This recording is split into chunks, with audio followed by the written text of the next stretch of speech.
Buenas tardes, señoras y señores, amigas y amigos. Bienvenidos a esta sede de la Real Sociedad Económica de Amigos del País, donde hoy vamos a celebrar una conferencia, escuchar una conferencia sobre un tema muy intrigante, ¿no? Los perfumes. Saludamos a todos los presentes en la sala, a quienes ahora están conectados para seguir esta conferencia a distancia pero en directo, y a quienes vayan a verla en diferido cuando llegue el momento. Para introducir la sesión y presentar a la conferenciante, paso la palabra a la persona que me acompaña en la mesa, don José Gregorio González. Cuando quieras, Gregorio. Gracias. Bueno, buenas tardes a todos y a todas. Muchísimas gracias por la facilidad con la que hemos podido organizar este evento, bueno, por la predisposición de la Real Sociedad Económica de Amigos del País de Tenerife, prestando instalaciones, prestando su soporte promocional, en fin, involucrándose para que podamos estar hoy cómodamente, confortablemente en un lugar como este. Así que mi gratitud reiterada, ya es la segunda o tercera vez que tenemos este privilegio y bueno, pues que quede bien claro que esto no se podría hacer si ellos no nos apoyan y nos ceden este espacio. Así que bienvenidos a todos, a todas. Vamos a disfrutar y asombrarnos, un poco es lo que queremos, disfrutar desde el asombro, asombrarnos mientras disfrutamos de un tema bastante inédito, pero bueno, paradójicamente muy próximo, muy cotidiano, ¿no? Quien más, quien menos, pues utiliza una fragancia, un perfume, quien más, quien menos, de vez en cuando entra en alguna perfumería y hurta un poco, pues echándose de esos probadores para ese día estar resuelto. Bueno, pues tenemos afinidad y hay aromas que se nos quedan pues más próximos, nos identificamos más con ellos, repetimos. Hay otros que quizás no sintonizan tanto con nosotros y los repelemos. Es decir, el olfato es el gran sentido que parece conectar neuronalmente con regiones de la memoria, de cómo almacenamos los recuerdos. De todo esto nos dará algunas pinceladas nuestra invitada. Y bueno, este es un evento que promovemos a través de Canarias Mágicas, de Crónicas de San Borondón. Ya saben, ese espacio en Canarias Radio en el que nos ocupamos en muchísimas ocasiones de los entresijos de la historia. Y bueno, la idea es que lo podamos disfrutar. Hemos aprovechado, y esto es casi un asalto, el que hemos tenido con nuestra invitada, porque ha venido a pasar unos días de vacaciones y jugando al despiste y a la confusión la hemos traído hasta aquí para que nos dé una charla de un área temática que ha explorado y que explora en profundidad en los últimos años, pero que no habla de toda su trayectoria, porque ya lleva muchísimos años. Ella es historiadora, es arqueóloga, ha trabajado en diferentes países, tiene algunos libros, uno dedicado, por ejemplo, a Gaudí, otro dedicado a la escritura, al misterio de la escritura Rongo Rongo de la isla de Pascua. Tiene un blog personal donde despliega ese abanico de temas que domina, pero hace algunos años se retiró de la escena pública por una decisión pues personal. Supongo que ya pues lo había hecho todo y quería dedicarse a otras cosas, y uno de los terrenos en los que se ha centrado es el de los perfumes. Y bueno, tiene un canal en YouTube donde desarrolla muchos de los temas que hoy van a estar expuestos aquí como muestras, ¿no? Bueno, pues un poco utilizando el lenguaje de la perfumería, ¿no? Así que bueno, les animo a que visiten ese canal, a que profundicen en algunos de los temas que ella desarrolla y por supuesto que hoy aprovechemos que está entre nosotros también para hacerle preguntas, indagar en aquellos aspectos que ella de alguna forma va a perfilar durante los próximos minutos, los va a esbozar y nos va a dar la oportunidad de preguntar sobre ellos y de ir un poco más al fondo, ¿no? Yo ya me doy por satisfecho descubriendo en muchos de sus trabajos pues datos innovadores, cosas que yo por supuesto ignoraba y que a través de su verbo, de su conocimiento, de sus investigaciones, pues he ido clarificando sobre este tema y me parece absolutamente fascinante, ¿no? Cuando uno ignora mucho de un asunto, descubrirlo y de esta forma tan apasionante, pues hace que uno lo valore incluso mucho más, ¿no? Así que bueno, nuestra invitada Alex Guerra, Terra. Le preguntaba incluso si el segundo apellido era un apellido de nombre artístico, ¿no? Y no, pues parece que tu vida estaba marcada para dedicarte al ámbito de la historia a través del nombre y de los propios apellidos, ¿no? Y bueno, tenemos el privilegio de que esté por aquí, la vamos a disfrutar. No voy a emplear ni un segundo más, no le voy a robar más tiempo. Y bueno, lo que sí les pido, porque esto lo aprendí una vez viendo algunos oradores motivacionales que estaban formados en neurociencias, es que aprendí que si uno una actividad la comienza con un aplauso, predispone y uno se carga de una química, de una bioquímica especial para lo que va a vivir. Así que bueno, ¿les parece? Se lo va a ganar seguro, pero se lo anticipamos, ¿les parece? Muy bien.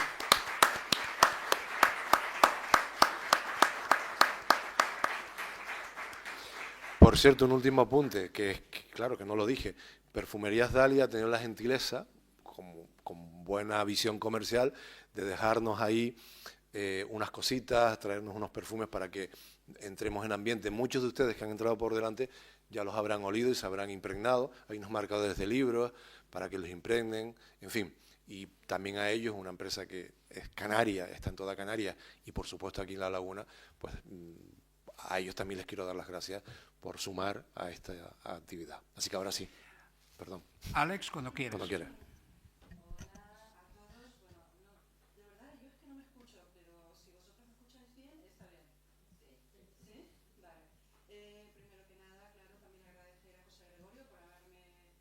A dar ahora, ¿ves? Ahora Es que sí, ahora... sí, ahora.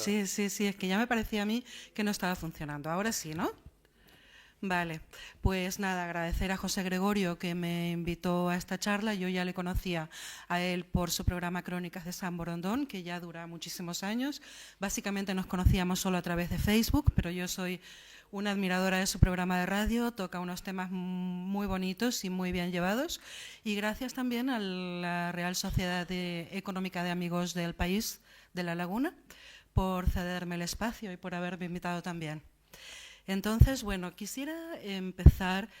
Yo soy historiadora y voy a hablar más como de la historia y la evolución del perfume a lo largo de los años, dónde todo comenzó y las diferentes connotaciones que los perfumes, los olores y los aromas tuvieron en nuestras vidas.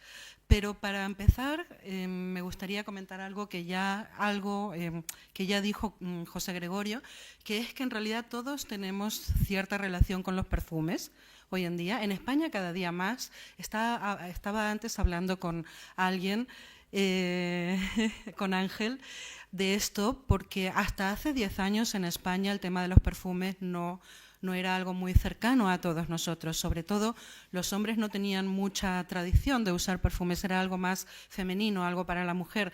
Y en estos últimos 10 años hubo como una explosión y surgieron un montón de marcas aquí en España y, bueno, aquí en Canarias me parece que no, pero en el continente sí. Y también el perfume se extendió más hacia el público masculino. Y algo que está muy de moda es el perfume unisex, que sirve tanto para mujeres como para hombres.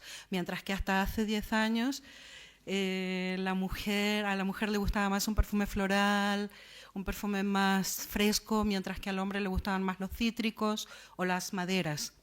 Ahora está todo mucho más mezclado, pero bueno, de hecho, lo importante aquí es decir que hoy en día usamos el perfume básicamente, casi solamente como algo para nosotros sentirnos bien y también para seducir, para crear algo en la interacción humana con otras personas. Nos parece que si olemos bien, vamos a dar mejor impresión y vamos a producir cierto estado de ánimo, no solamente en nosotros mismos, sino en los demás. Pero en la antigüedad era muy diferente y se usaba también para comunicarse con los dioses y muchos otros usos que iré desglosando a lo largo de esta charla. También decir que los olores son muy poderosos, por eso a mí me interesa tanto el tema, no solamente por el tema de usar un perfume, porque me gusta el aroma y me gusta oler bien y me gusta seducir a través de este aroma, sino porque el sentido olfativo es el más importante de los 5 sentidos en el ser humano. De hecho, el 90% de las personas recuerdan un olor, pero solamente el 50% recuerda lo que vio en ese momento cuando sintió ese olor. Esto es muy interesante. Por ejemplo, cuando tú conoces a una persona, cuando alguien conoce a una persona, el 90% va a recordar cómo olía, pero solo el 50% va a recordar cómo se veía esa persona. Es muy interesante, es así de importante. Los mismos estudios demostraron también que a corto plazo recordamos solo el 1% de lo que tocamos, el 2% de lo que oímos, el 5% de lo que vemos y recordamos un 15% de lo que saboreamos de las comidas y un 35% de lo que olemos. Así de importante es. Las fragancias tienen una historia de más de 5.000 años. A nosotros normalmente asociamos Francia con los perfumes o como muy allá Egipto. Pero los perfumes tienen 5.000 años en realidad. Y todo comenzó en Mesopotamia. Esta primera foto que puse aquí es la primera fábrica de perfumes encontrada arqueológicamente en una excavación.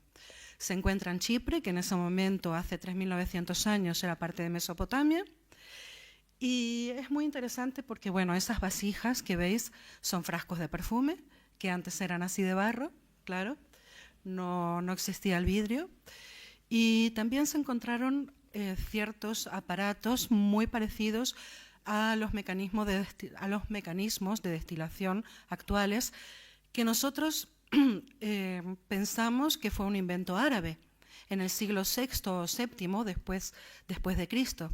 Sin embargo, en esta excavación que tiene 3.900 años, ya hay ciertos aparatos que se parecen mucho a los que crearon los árabes en el siglo VI o VII para realizar destilación. ¿Qué significa destilación? Pues extraer la esencia aromática de lo que son hierbas, flores o diferentes plantas. Ya hace 3.900 años el ser humano intentaba extraer los aromas de estos ingredientes porque consideraba muy importante el hecho de producir aromas, pero en ese momento era para poder comunicarse con los dioses y con los espíritus. Es la gran diferencia entre entonces y ahora. ¿Vale? De hecho, también en el Imperio Asirio, hace unos 3.000 años, vosotros sabéis que existen las tablillas sumerias que pudieron ser descifradas. Y en esas tablillas se habla de una perfumista, una mujer, que incluso la conocemos por nombre y apellido. Estamos hablando de hace más de 3.000 años. Su nombre era Taputi Belatekalim y ella fue la primera perfumista conocida de la historia. En esas tablillas sumerias existe no solamente una lista de perfumistas que existían en la época, sino también una lista de las fórmulas, de los ingredientes que estos perfumistas utilizaban en sus perfumes y la manera en que los creaban, la manera de elaborarlos y por qué los elaboraban. Cada aroma tenía un sentido. No todos los aromas se usaban con el mismo sentido. Algunos aromas eran para conseguir ciertos estados mentales y esos ciertos estados mentales, digamos que facilitaban la comunicación con los espíritus y los dioses. ¿Vale? El otro gran centro de la perfumería de la época era Egipto, por supuesto. Todos más o menos tenemos idea de... Porque Cleopatra es un personaje que es muy atractivo y más o menos casi todos sabemos que a ella también le gustaban muchísimo los perfumes, le daba mucha importancia al tema de los aromas, pero incluso mucho antes de Cleopatra... Ella es Taputi Belatekalim, la primera perfumista de la historia. Estas son las tablillas que hablan de ella, sumerias. Estos son sumerios con frascos de perfumes en sus manos. Y me voy a ir a Egipto ahora, de Mesopotamia me voy a Egipto, en donde primero hay una conciencia escrita de que los perfumes comenzaron a tener ya no solo esa connotación espiritual o ritual para poder comunicarse con el más allá, sino también una connotación de seducción y sex appeal. En Egipto, por primera vez en la historia, las personas empezaron a usar el perfume ya no con connotaciones espirituales o rituales, sino por el simple hecho de oler bien, del placer de oler bien y de poder seducir. Y la muestra, o digamos la demostración, la tenemos en el papiro erótico de Turín, que es lo que estáis viendo ahora en pantalla. Aquí no se ve muy bien porque es el original y está muy desgastado, pero esto sería una reproducción de cómo se vería originalmente en su época. Esto tiene alrededor de unos 3000 años también, y en este papiro erótico de Turín se cuenta el uso de los perfumes en un burdel egipcio. No solamente es esta imagen, hay muchas más imágenes, pero en todas el perfume tiene un protagonismo. Es bastante curioso porque es muy, muy antiguo. En Egipto también, por cierto, se encontró una fábrica de perfumes bastante antigua, de hace 2300 años, en el templo de Edfu. No sé si a alguien le suena. Creo que tengo alguna foto por aquí. El templo de Edfu. En su interior, en estas paredes, hay innumerables jeroglíficos que hablan de la existencia de un laboratorio de perfumes dentro del templo, en una habitación muy oscura, porque los perfumes necesitan oscuridad y temperatura baja. Y en estos jeroglíficos que vemos aquí se describen muchas fórmulas de perfumes y también el proceso de elaboración. Entonces, gracias a ello, podemos saber cómo olían los perfumes entonces y cómo se hacían y cómo eran. Otra cosa muy interesante, y me voy a ir para atrás, son estos conos que veis en las cabezas de las egipcias. Esto es de época de Hatshepsut, ¿vale? Y yo no sé si alguno de vosotros sabéis lo que son estos conos, pero eran perfumes, porque los perfumes antiguamente por supuesto no existía el alcohol y los perfumes no eran líquidos, eran sólidos o en aceite. En este caso, en época de Hatshepsut, se usaban estos conos perfumados, se llaman así conos perfumados, y eran unas pastas hechas con grasa y diferentes aceites de diferentes ingredientes, flores, plantas, hierbas aromáticas, y las personas se los ponían en la cabeza y el cono se iba derritiendo poco a poco e iba cayendo hacia las vestiduras y eso olía. Por eso, en muchas representaciones, aquí no se ve, pero en algunas representaciones de estos conos perfumados, las mujeres llevan vestidos blancos y aquí en esta parte de aquí de los hombros se ven marrones. Eso es porque es la grasa y los aceites del perfume que se van derritiendo a lo largo del día y caían encima de los vestidos. Y entonces los vestidos, después de algunas horas, se veían bastante sucios. Pero eso olía, creaba un cierto aroma alrededor de la persona.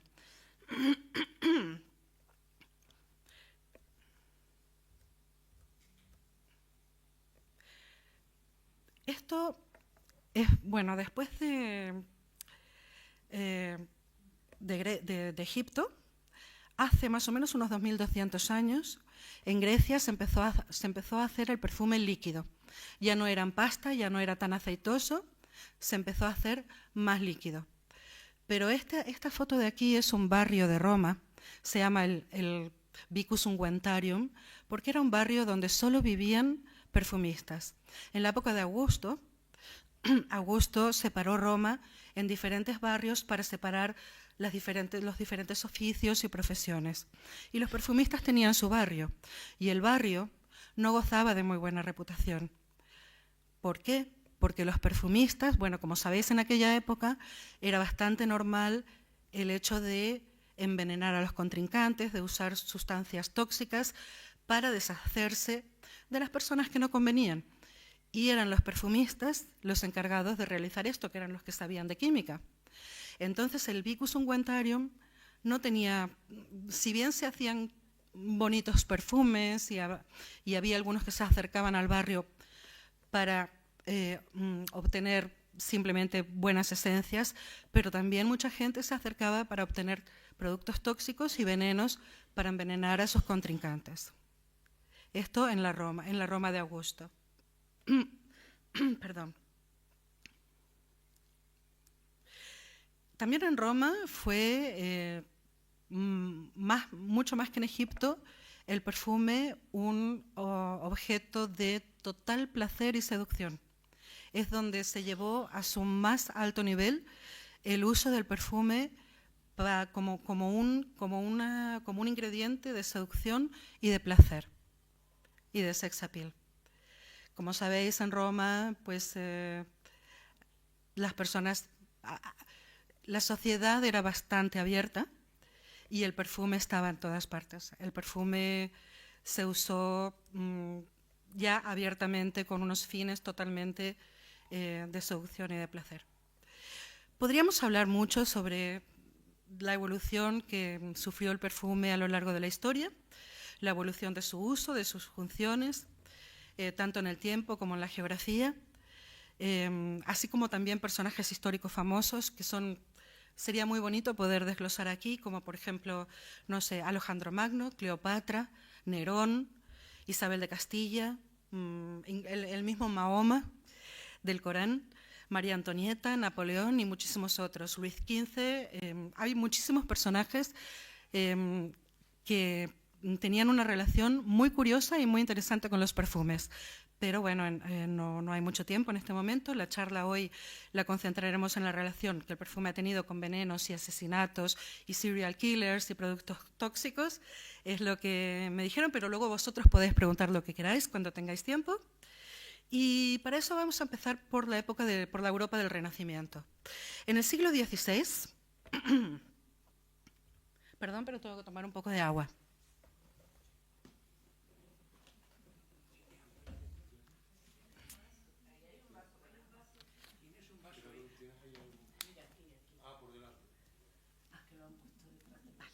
Gracias.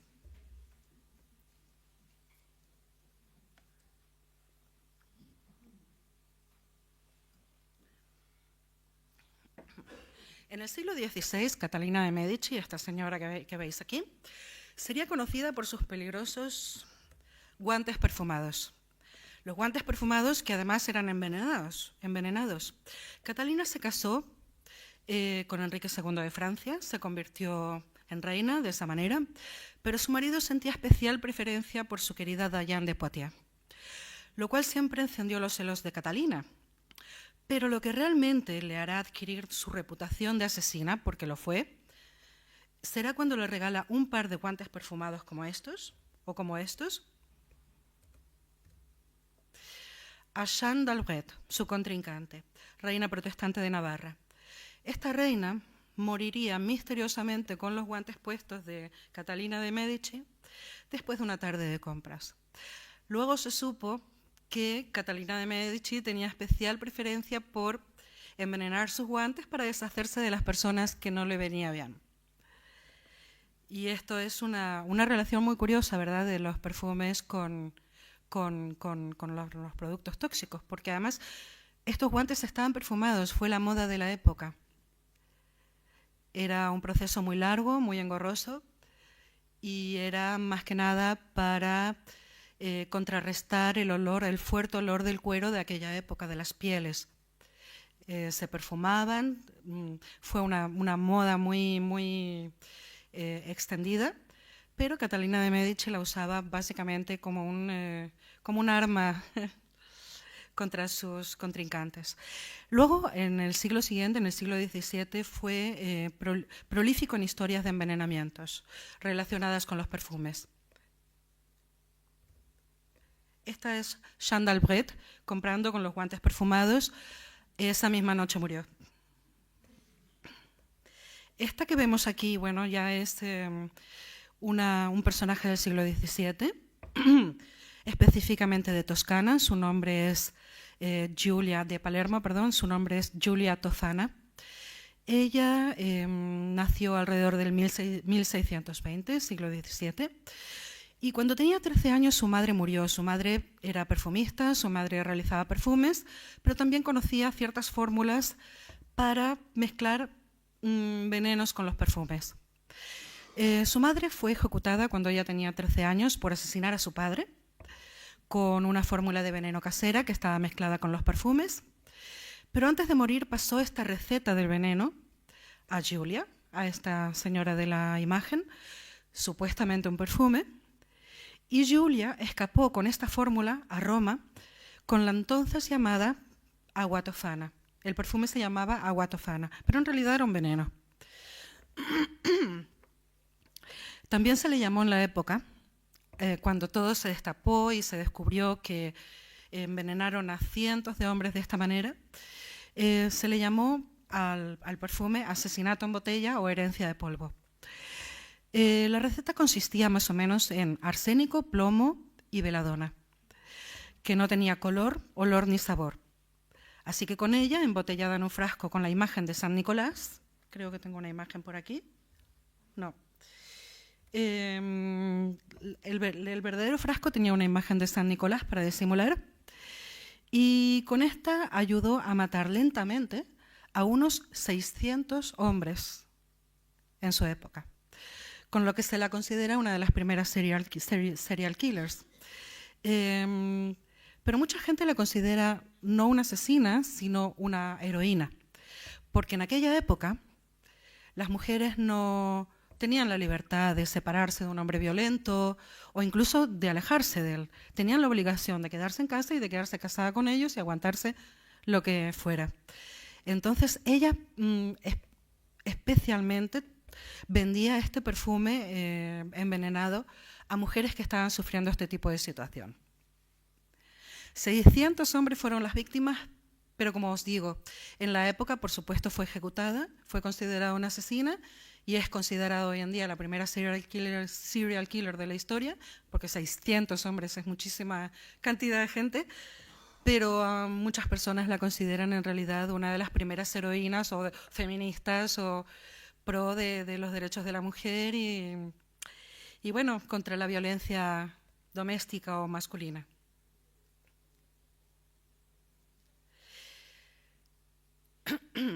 Un poco más adelante, esta es ella siendo sometida a tortura para contar la verdad y contar todas las personas que estuvieron involucradas en la venta de este perfume.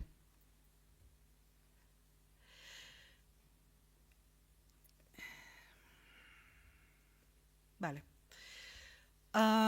Un poquito más adelante se conoce el affair de los venenos, que tenía lugar en la corte de Versalles. En 1676, la marquesa de Brinvilliers fue encarcelada después de sucesivos escapes de las autoridades por haber envenenado a su padre y 2 hermanos, luego de probar sus venenos con pacientes y sirvientes del hospital. O sea, no fue solo su familia, sino que antes quiso probar su perfume envenenado en el hospital con pacientes que estaban terminales.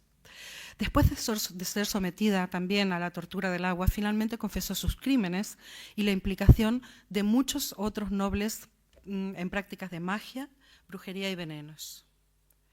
Este hecho fue el principio del llamado affair de los venenos, siempre relacionado con los perfumes y cosméticos, que eran elaborados muchas veces por las mismas personas. Entre los implicados en este affair se encontraba gente muy conocida, muy famosa. Por ejemplo, la favorita del rey, conocida en la corte como la verdadera reina por su gran influencia, Madame de Montespan, que era esta señorita de aquí,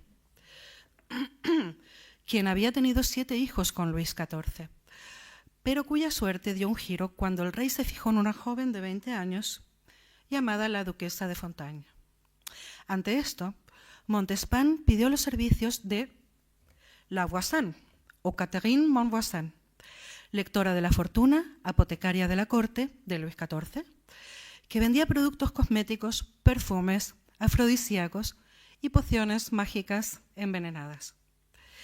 Además, claro está, de venenos simplemente, y también realizaban abortos. O sea, en todo siempre relacionado, bueno, con acabar con la vida de las personas. Muchas personas de la corte se vieron envueltas y fueron ejecutadas en este afer de los venenos. Y existen innumerables libros y películas que hablan de esto, que fue esta primera imagen. Esto es la portada de un libro que habla de este tema, que fue real. Pero también hubieron muchas películas y obras de teatro que hablan del tema. Con esto más o menos terminaría con la evolución, muy brevemente, con la evolución del perfume y con la relación que tuvo el perfume con estas historias macabras, bastante macabras, de envenenamientos y productos tóxicos. Y ahora me gustaría que, bueno, dejar abierto el espacio a que preguntarais cualquier cosa, o si queréis saber más de alguno de los temas que toqué, o algo de lo que no haya hablado y que tengáis curiosidad por saber.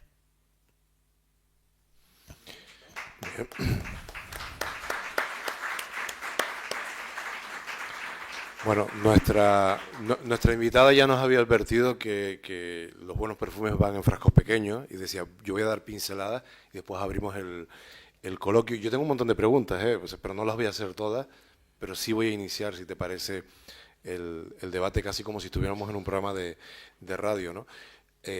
La relación del perfume con la seducción hoy en día nos parece evidente, como muy natural. Da la sensación de que es cultural, es decir, porque probablemente en el pasado la higiene no sería como la que hoy está a nuestro alcance. Y bueno, ¿por qué se empieza a utilizar como una herramienta de seducción? Es decir, ¿hay algo genético, algo instintivo en nosotros que hace que los aromas, siempre y cuando, estoy presuponiendo que son buenos olores, generasen ese efecto seductor? Es decir, hay algo, hay un momento, hay un descubrimiento, hay algo en nuestra evolución, en el ADN, algo que convierta una sustancia en seductora. No hay sustancias seductoras directamente. Sí hay sustancias que el ser humano usó para seducir, primero a seres del más allá y a los dioses, y luego pues a los otros seres humanos. No hubo un momento exacto en la historia donde el perfume o los aromas pasaron de ser solamente algo ritual y mágico a algo de seducción, porque en realidad, si nos ponemos a pensar, cuando se usaban también como algo ritual o mágico, también estaban intentando seducir, porque estaban intentando seducir a los dioses.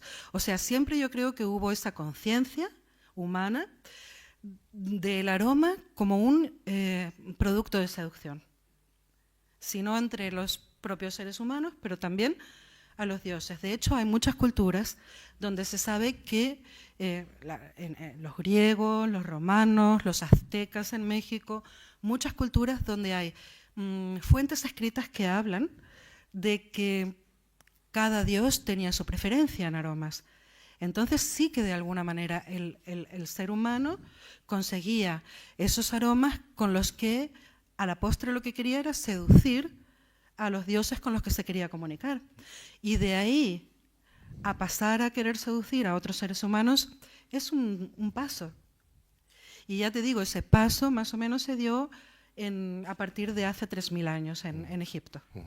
¿Y cuántas de esas sustancias utilizadas en la antigüedad han llegado hasta nuestros días? Es decir, ¿cuáles han sido el top 10 de esencias, de perfumes, de fragancias que ya en su momento descubrieron nuestros antepasados y que han seguido gustando y hoy siguen estando vigentes? Absolutamente todas. Todas. Todas. No hay ninguna que se haya dejado de usar, a no ser ya por temas de protección del medio ambiente. O sea, por ejemplo, antiguamente se usaba mucho el ámbar gris natural, que como sabéis es eso que expelen las ballenas. Se usaba mucho también el oud natural, esa madera intoxicada de la madera de argar. Se usaba mucho también el almizcle natural, que es segregado por un animal, por sus glándulas, y hoy en día ya no se permite tampoco, no se permite usar porque hay que hacer mucho daño al animal para que segregue ese líquido que usamos para los perfumes. Pero aparte de eso, es bastante, creo que casi todos los otros ingredientes que ya se usaban hace 5.000 años los seguimos usando. De otras maneras, porque ya os digo, los perfumes antiguamente tenían consistencia de pomada, pasta o aceite, ahora son líquidos, pero los ingredientes son los mismos, tanto las flores como las plantas aromáticas, como las maderas, como los productos extraídos de animales, todo ya se usaba en la antigüedad. Y se sigue utilizando hoy en día. Una última por el momento, si con el permiso de quienes están aquí acompañando. En el pasado, obviamente por una cuestión de lógica, todos los productos eran naturales. Sí. La perfumería habrá ido evolucionando a algo más sintético, supongo. Estoy presuponiendo cosas y te pido disculpas si voy por mal camino con ello, ¿no? Pero los efectos que provocaban las sustancias naturales en el pasado también se reproducen. Y estoy hablando un poco los estados de conciencia ampliados o alterados que se podían generar, o si entramos en un terreno más terapéutico, en aromaterapia, eso que se conseguía en el pasado, o que se pensaba que se conseguía en el pasado con sustancias naturales, ¿se ha replicado o se replica con lo químico, o solo se imita lo superficial, el olor? Lo que produce esos efectos alterados de conciencia que tú hablas, o incluso esos efectos simplemente en nuestro estado emocional, lo puede producir también una reproducción química de un aroma natural. De hecho, hablaste de aromaterapia. La aromaterapia es muy, muy antigua. Surgió más o menos en la época de Alejandro Magno, o sea, ya tiene más de 2000 años. Ya en esa época se usaban los aromas para alterar nuestras emociones y también para curar enfermedades. Alejandro Magno en persona, de hecho, lo utilizaba muchísimo, por ejemplo, el azafrán, para muchos usos. Pero hoy en día, como tú bien decías, se usan las moléculas, los productos químicos, para reproducir los mismos olores y tienen los mismos resultados. Bueno, yo de momento les cedo la palabra a ustedes si quieren preguntar, porque tengo muchas preguntas yo. Un momento, porque allí.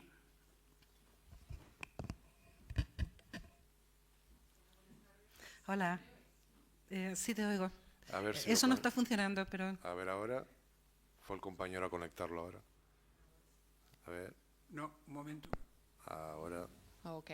Bueno, buenas tardes. En primer lugar, muchas gracias. Ha sido muy interesante todo. Mi pregunta está relacionada con el perfume en los contextos religiosos y con contextos no religiosos. Hemos visto que empezó ahí para llegar a los dioses, ¿no? Como para captar a los dioses. Algunos perfumes se quedaron ahí en ese contexto. Quiero decir que es tabú usarlo fuera del contexto religioso. Porque yo veo que con la evolución del tiempo se pasaron los bordelos y eso, pero hay algunos olores que todavía hoy en día se considera un poco tabú usarlo fuera del contexto religioso, ¿o no? ¿Hoy en día? No. No, porque por ejemplo, sí, ¿no? Porque por ejemplo el olor de incienso se usa mucho en contextos religiosos, en las iglesias católicas, pero también se usa muchísimo en perfumes. No hay ningún problema, no hay ningún tipo de connotación que digas está mal visto usar incienso, a lo mejor para uso personal, para un perfume que solo utilizo para oler bien o para seducir. No hay ningún problema, no hay ningún tipo de confrontación entre el uso religioso y el uso como simple producto de belleza. Sí, pero al principio con esa transición había problema y conflicto en la sociedad. No, al principio tampoco. Al principio cuando los perfumes empezaron a ser usados de forma más personal, no tanto de forma ritual, se usaban en realidad los mismos ingredientes y no había ningún problema. Lo que sí había algunos ingredientes que se usaban específicamente para ciertos rituales o para ciertos espíritus o para ciertos dioses, pero eran los mismos ingredientes que luego se empezaron a usar también para los perfumes para uso personal. Vale, muchas gracias. Allá atrás. Hay dos allá.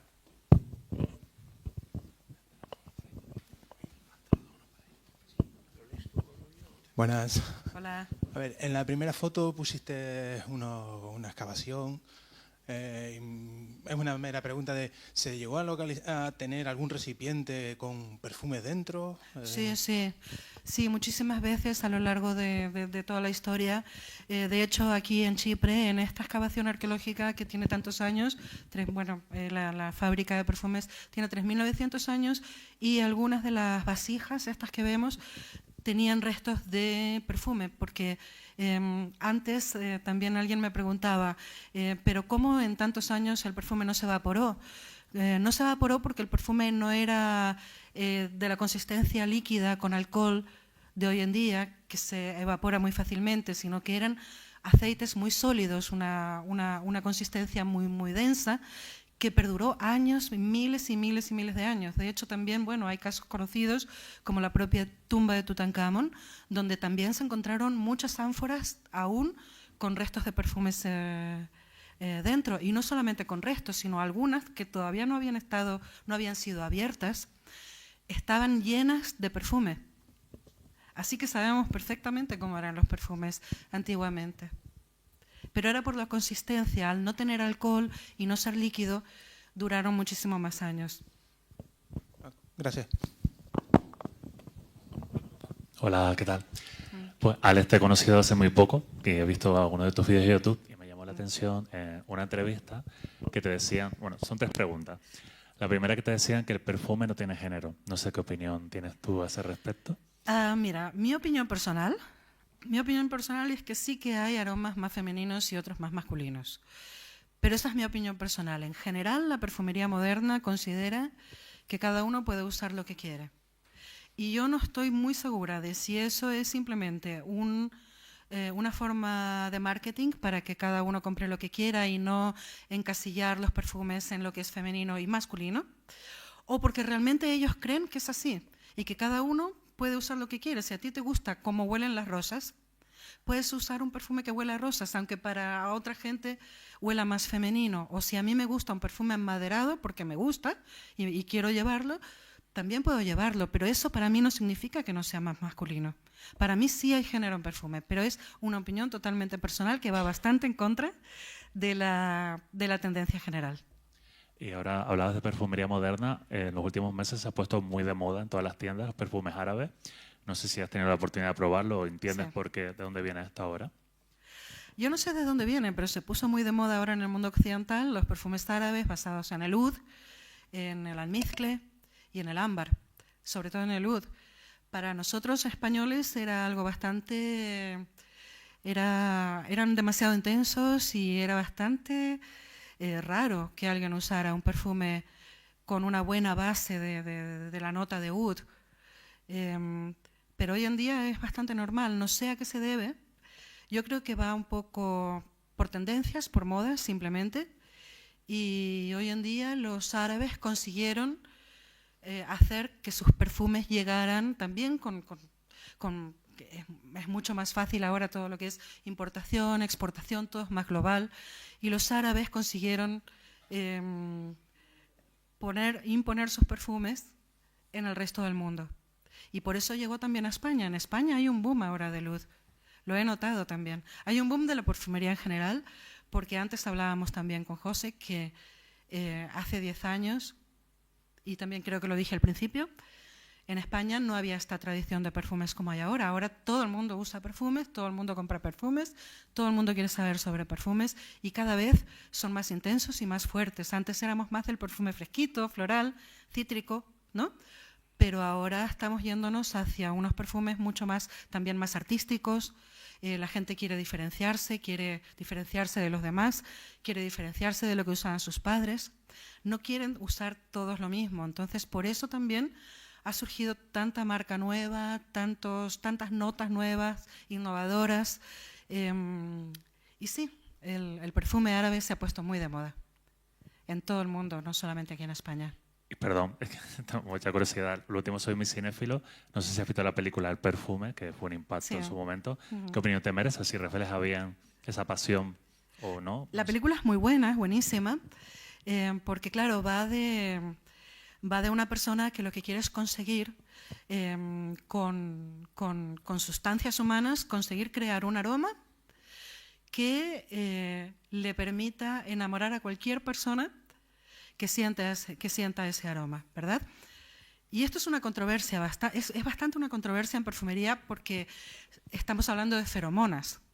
Este personaje del perfume lo que quería era extraer feromonas del cuerpo humano para usarlas como un ingrediente en un perfume que fuera totalmente, un producto de sex appeal total en la persona que lo estaba utilizando, y que todo el mundo, pues esa persona iba a ser mucho más atractiva y todos se iban a enamorar. De hecho lo consigue, ¿no? Creo en la película y en el libro lo consigue. Pero es imposible, en principio es imposible por temas legales, porque obviamente no se pueden utilizar ingredientes humanos en perfumería. Sí se podrían extraer feromonas de animales, pero no conseguirían lo mismo, porque nosotros no nos sentiríamos atraídos por un perfume que huele a feromonas de un lobo, por ejemplo, o de un gato. No tiene nada que ver. Con lo cual, la película plantea un tema muy interesante, pero no muy real.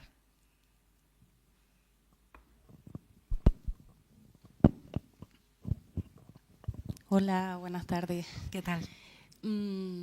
Escuchándote, a mí me surgió una duda sobre cómo esos perfumes que hacían esas mujeres lograban acabar con la vida de alguien.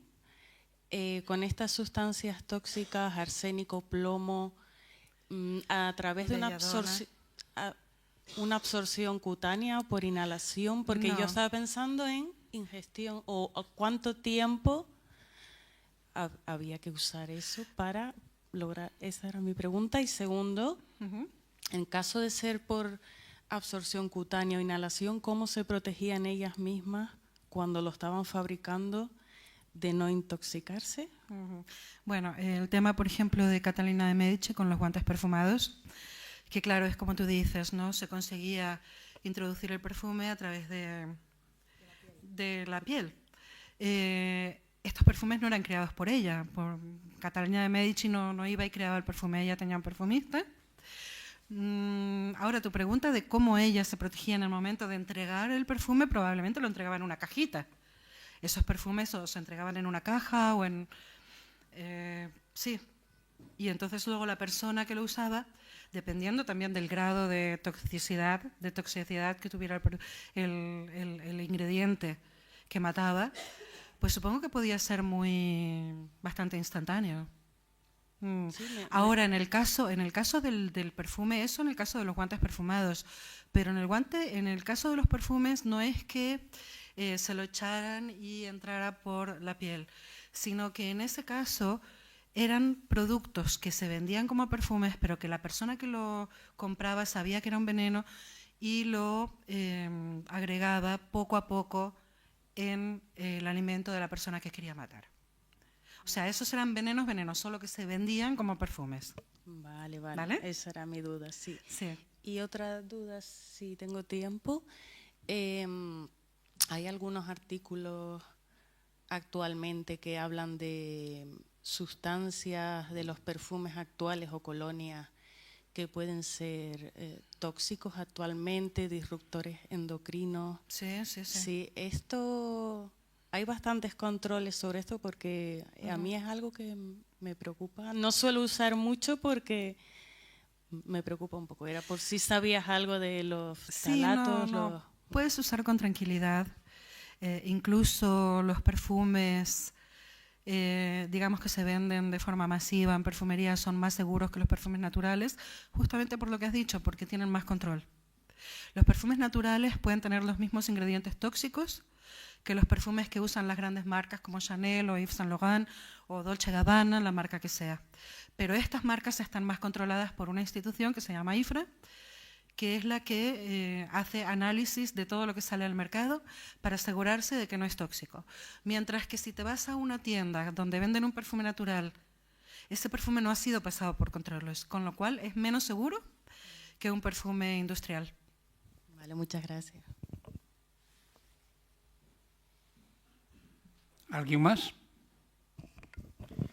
Bueno, hay en este momento 11 personas conectadas telemáticamente siguiendo la conferencia y una de ellas pregunta lo siguiente, pregunta sobre los perfumes en la Edad Media.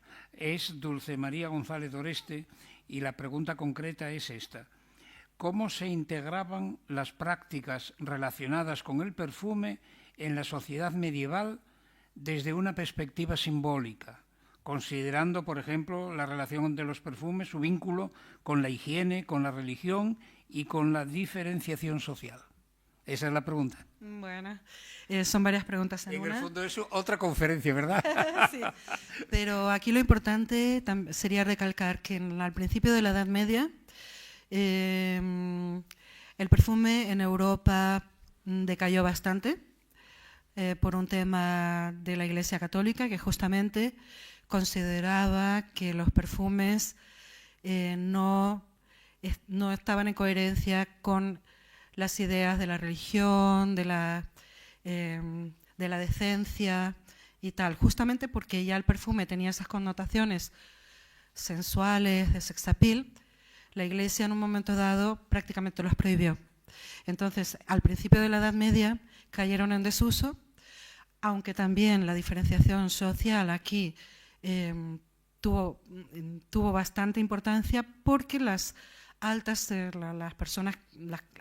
clases altas seguían utilizándolo, porque como siempre, pues las clases altas tenían acceso a lo que la gente, el resto de la gente no tenía. Pero en general, el perfume al principio de la Edad Media sufrió una grave decadencia por el tema por temas religiosos, porque no estaba bien visto usar perfume, no estaba bien visto oler bien, porque se relacionaba justamente con lo que es la sensualidad, la sexualidad y el atractivo. Y en aquella época pues no estaba bien visto. Y poco a poco, cuando la Iglesia empezó a perder fuerza, es cuando el perfume nuevamente adquirió protagonismo. Bueno, a mí me llama la atención esto de que la Iglesia se opusiera a los perfumes en la Edad Media, porque en el Evangelio hay una escena en que, no sé si era María Magdalena, se pone a lavar los pies de Cristo y a perfumarlos, con un perfume además muy caro. Y los personajes, en fin, comenta el Evangelio que critican a esta mujer por usar esos perfumes tan caros y no emplearlos en otras cosas, ¿no? Es decir, que en el Evangelio hay ejemplos de perfumes, ¿no? Sí, incluso en los pies, ¿no? O sea que, y que la Iglesia los prohibiera, pues es un poco contradictorio, pero bueno. Claro, es que, bueno, Jesús es una cosa, la Iglesia es otra cosa, es una institución, y como los perfumes tenían esas connotaciones, para mí es bastante normal que en su momento, por esa relación de los perfumes con lo sensual y lo sexual, pues fueran mal vistos y fueran prohibidos prácticamente. Claro. Pero sí es verdad, yo conocía esta historia y de hecho no solamente María Magdalena y Jesús, sino también en el Corán se habla mucho de Mahoma y Khadija, la principal esposa de Mahoma. También ellos usaban masivamente los perfumes, sobre todo el ámbar, el oud y el almizcle, y las flores más para las mujeres. Sí. Bueno, y otra pregunta también.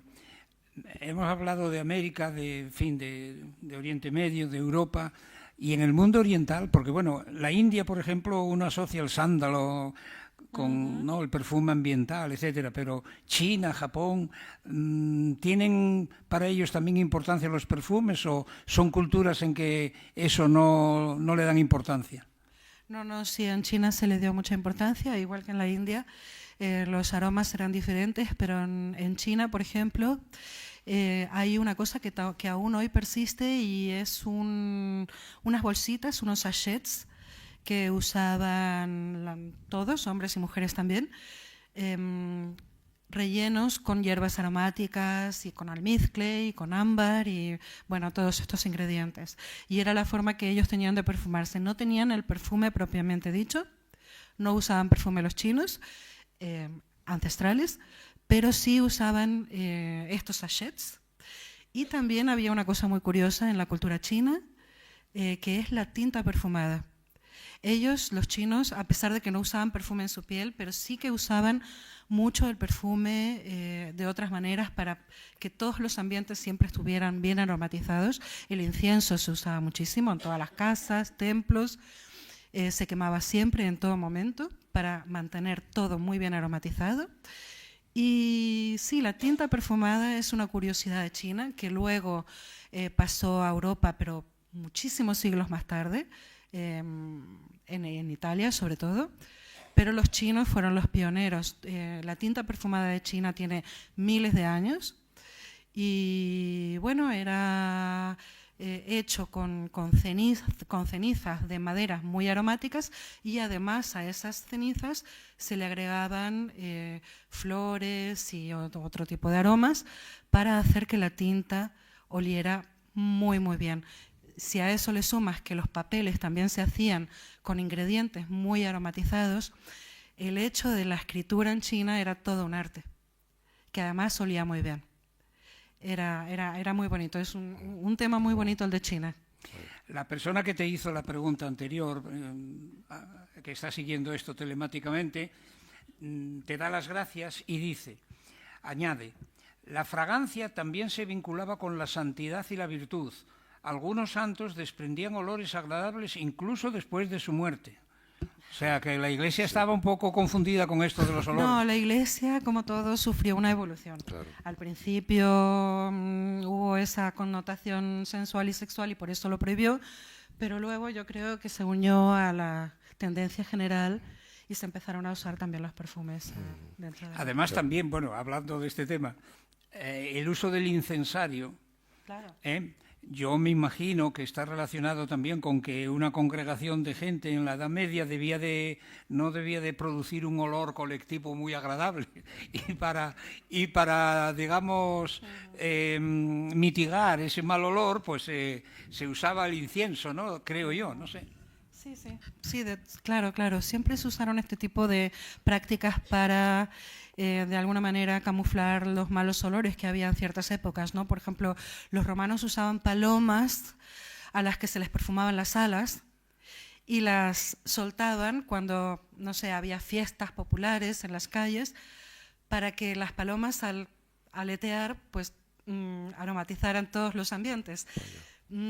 Toda la vida existieron técnicas como para camuflar los malos olores.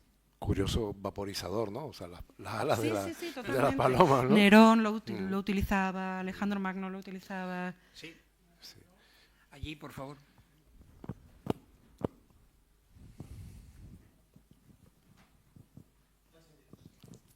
Muy buena. Tengo una pregunta para ti. ¿Por qué los romanos usaban las palomas? Si los romanos, según tengo entendido, usaban mucho los baños públicos. Sí. Y bueno, en los programas en televisión, en la 2, hablan de que no estamos a la altura ni del tema de saneamiento, ni del tema de agua, con lo cual quiero decirte que ellos precisamente era un pueblo bastante limpio, que no necesitaba perfume, cosa que sí necesitaban los franceses, porque el perfume se dice que en el siglo XVI y XVII lo utilizaban mucho para evitar los malos olores, y las pelucas eran las pulgas que tenían y los piojos que tenían. Sí, tienes razón en decir que los siglos XVI, XV, XVI, XVII en Europa eran en el tema de la higiene mucho peor que en la época romana, que la época del Imperio Romano. Pero eso no quiere decir que en el Imperio Romano se utilizaran los aromas también porque apreciaban los buenos olores, y el hecho de las termas romanas no significa que fueran de uso para todo el mundo. Porque un poco nosotros tenemos esa idea de las termas romanas, de los baños, de los aromas, de los ingredientes que se agregaban al agua para aromatizarla, pero no todos tenían acceso a esto, no era para todos. Entonces, por ejemplo, había barrios durante el Imperio Romano donde había bastante suciedad. No era todo así, todo limpio, todo muy bien saneado. Dependía de los barrios, dependía del lugar. Y en todo caso, sí que se usaban las palomas, también se juntaban pétalos de rosa y se tiraban donde había mucha aglomeración de gente, en fiestas populares, en el teatro, en los estadios, se tiraban estas rosas, estos pétalos de rosa para aromatizar el ambiente. A lo mejor no porque todo el mundo oliera mal, pero porque había la manía de que todo oliera bien.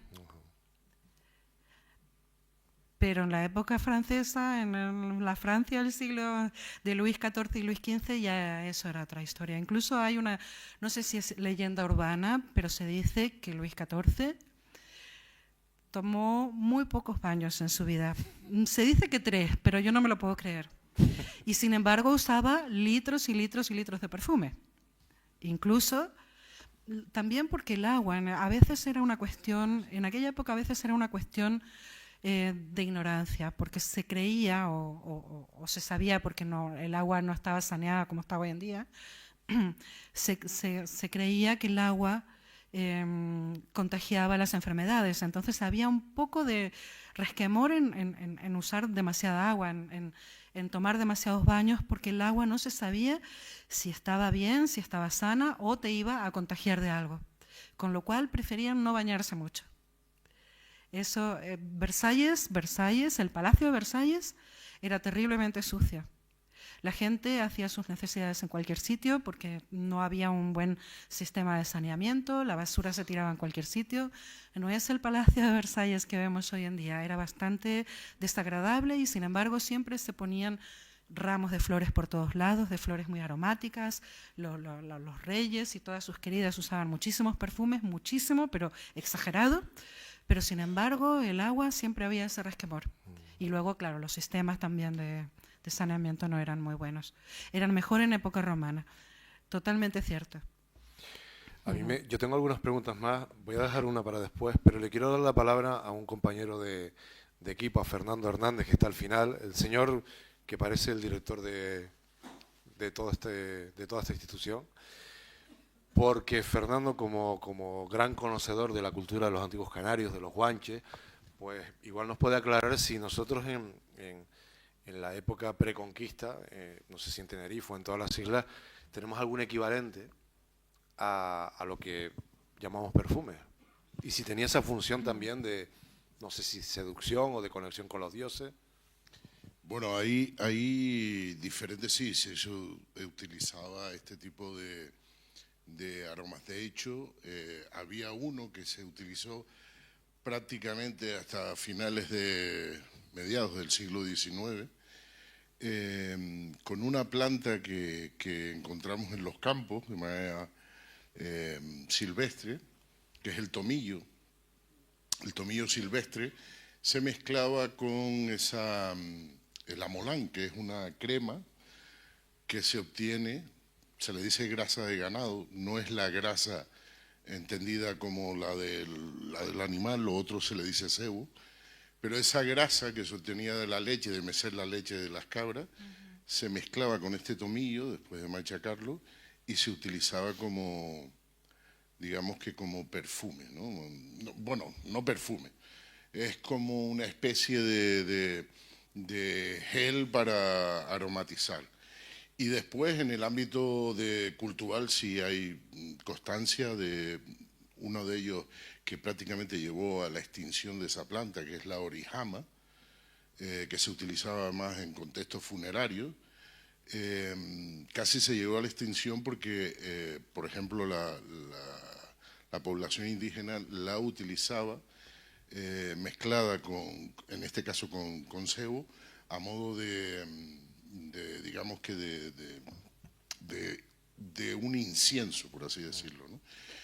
Y prácticamente también, ya esto prácticamente más reciente, en época ya histórica, después del 19, se fabricaban con plantas como, por ejemplo, todos habremos oído hablar de ella, del incienso canario.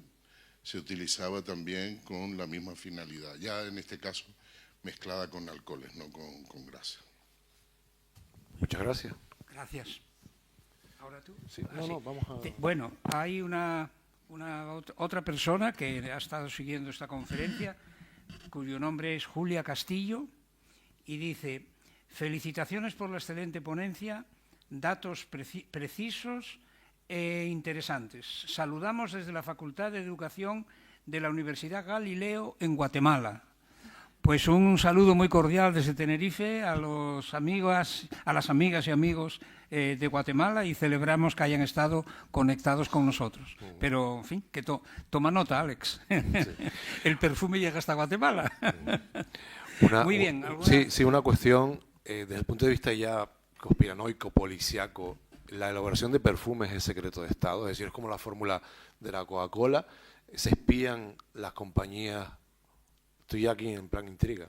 ¿Cómo? Si se espían las compañías que crean perfumes para copiarse, para robarle el perfume. Sí, hoy en día sí. Sí, definitivamente sí. Definitivamente hay una gran industria de copias, de clones de perfumes. Cuando un perfume se hace demasiado popular, muy popular, siempre hay algunas compañías más pequeñas que copian este perfume, lo hacen igual, huele igual. Es un poco peor calidad, pero lo venden muchísimo más barato. Por ejemplo, un perfume que vale 200 euros se hace muy popular por el tema que es por lo que sea. Pues siempre hay empresas que a través de la cromatografía descubren los ingredientes, exactamente los ingredientes que tiene el perfume, hacen una copia bastante más barata, con más productos químicos, más moléculas, mucho más barato, y lo venden a a unos 30 euros, 20 euros. El mismo perfume, un perfume que huele igual, quizá la calidad no sea la misma, pero huele igual. O sea que hay mucho emprendedor ahí, ¿no?, en ese terreno. Muchísimo. Y una última cuestión, un poco sin llegar al extremo del perfume que antes comentaba el amigo del público, ¿se nos puede timonear un poco, condicionar un poco el comportamiento con ciertas fragancias? Y aquí entro de pleno en algo que estábamos comentando antes, sí, en el sector comercial, es decir, si no obligarnos, sí sugerirnos a través de los perfumes.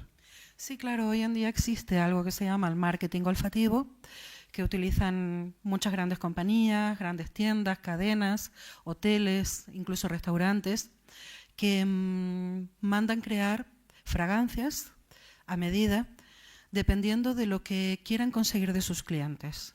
Porque a través de las fragancias crean un estado emocional en la persona que la lleva a lo que la compañía quiera. Y además, en el caso de los hoteles, por ejemplo, consiguen que la persona se encariñe con ese aroma, lo encuentre familiar después de una estadía de 4 o 5 días en el hotel, y cuando vuelve a necesitar un hotel, vuelva al mismo hotel porque ya le causa esa sensación familiar.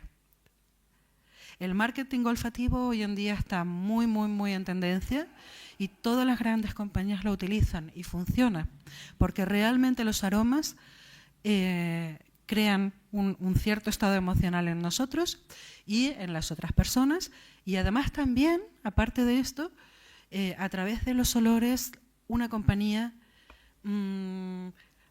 expresa un determinado mensaje a sus clientes.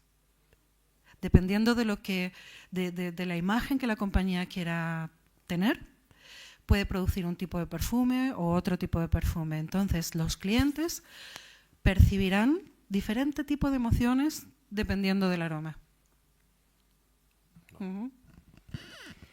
Muy bien, bueno, pues hemos llegado al final de esta sesión, pero antes de concluir, permítanme 3 comentarios. El primero ya lo hizo José Gregorio, pero quisiera repetirlo.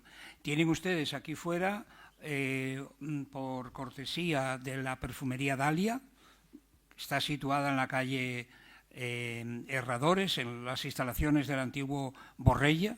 Ha traído 2 perfumes, uno de hombres, otro de mujeres, por si quieren probarlos. Pero además tienen ustedes ahí un cestito con unos pequeños frasquitos vacíos, y Dalia les invita a que vayan por sus instalaciones y prueben, llenen esos pequeños recipientes con el perfume que hay allí que les guste más. Así que dense por enterados, y muchas gracias a Dalia por la gentileza que ha tenido. En segundo lugar, decirles que con esta conferencia, esta es la primera de este año 2025, pero como todos ustedes supongo que saben, tenemos un programa de actos muy denso. Mañana habrá una conferencia sobre Mercedes Pinto, una lagunera, podríamos decir que universal, porque hizo su vida más bien por América y el mundo, por decirlo así, a cargo de Pedro Leal. Y el viernes tendremos la proyección de un documental sobre la historia del plátano.